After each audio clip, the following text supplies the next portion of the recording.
let me tell you about an elderly man named Mr. Park, who is 74 years old. His name has been changed here. When Mr. Park was young, he wanted to become a painter. He loved drawing more than anything, but his family was poor, and his parents asked him how he could possibly make a living by painting. So they told him no. In the end, he picked up a briefcase instead of a paintbrush and worked at a bank for more than 40 years before retiring. On the day he retired, as he cleaned out his empty desk, a thought suddenly crossed his mind. Whose life have I actually been living all this time? Today I want to talk about that very question.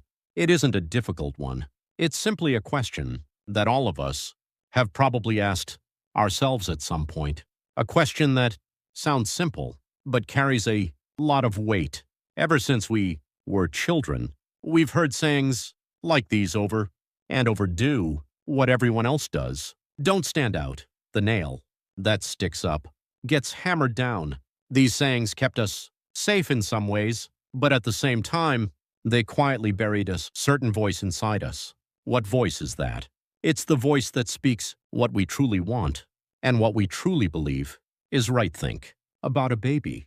For a moment, a baby cries when hungry and smiles. When happy, it doesn't care what anyone else thinks. Even if the neighbor gives it a strange look, even if grandma tells it to be quiet, a baby just follows its own heart. But as that baby grows into an elementary school student, then a middle schooler, then an adult, something changes. What will people think of me? Won't this sound strange if I say it?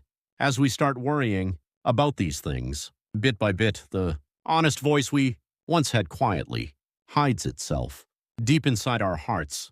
Isn't there a voice like that hidden somewhere inside you too? Something you wanted to do when you were young, but never got the chance. To something you wanted to learn, but kept putting off because there was no time. Words you wanted to say, but swallowed because you were afraid of ruining the mood. That voice hasn't disappeared. It has simply been asleep for a very long time. Here's an interesting story. In an art class, a teacher once told the students to draw a tree. Most of the students drew the same kind of tree with round green leaves and a brown trunk, but one student drew the leaves sky blue. The other kids laughed. Why would a tree have blue leaves? But that student answered, when the sun sets in my neighborhood, the trees really do look sky blue to me. That student later became a famous painter. The moment that made her look different from everyone else turned out to be her own true way of seeing the world. We're not so different.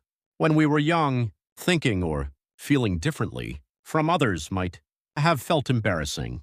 But now that we've grown older, isn't it the opposite? Those very moments when we were different from everyone else may turn out to be the real treasures that made us who we are. Let's go back to Mr. Park's story. After he retired, he spent 6 months doing nothing, just sitting around in a daze.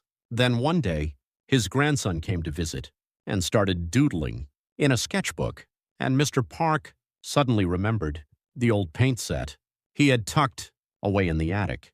For the first time in 50 years, he picked up a paintbrush again. His hands trembled at first. He even laughed at himself, thinking, what am I doing? Painting at my age?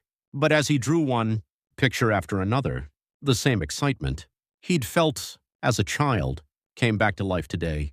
He teaches painting at a community center in his neighborhood. The moment he thought was too late turned out to be the perfect moment.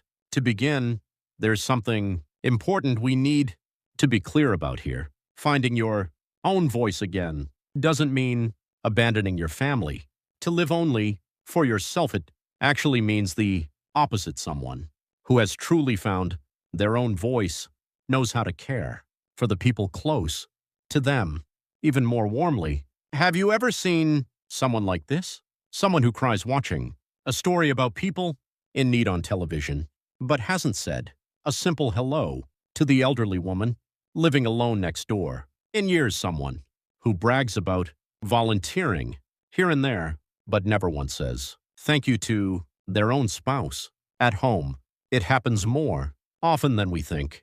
People trying so hard to look good to those far away while neglecting the people right beside them.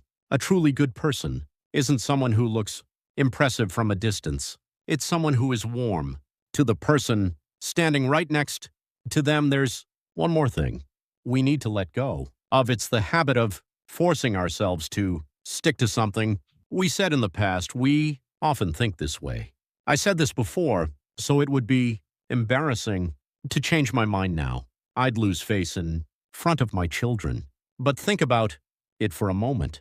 Is what you believed was right in your 30s really the exact same thing you believe is right now in your 70s? If it's different, that isn't something to be ashamed of. It's proof of how much you've learned and grown. There was an elderly man in one neighborhood who, when he was young, firmly believed that a child could only be considered successful by becoming a judge or a doctor. When his grandson said he wanted to become a chef, the man strongly objected at first. But a few years later, after seeing his grandson open a small restaurant and watching customers smile as they said the food was delicious, his mind changed. Now he tells everyone in the neighborhood how proud he is of his grandson. Does anyone point a finger at him for saying something different now than what he said before? On the contrary, people respect an elder who is able to open their heart like that even more. Let me bring this to a close. What we've talked about today is actually quite simple.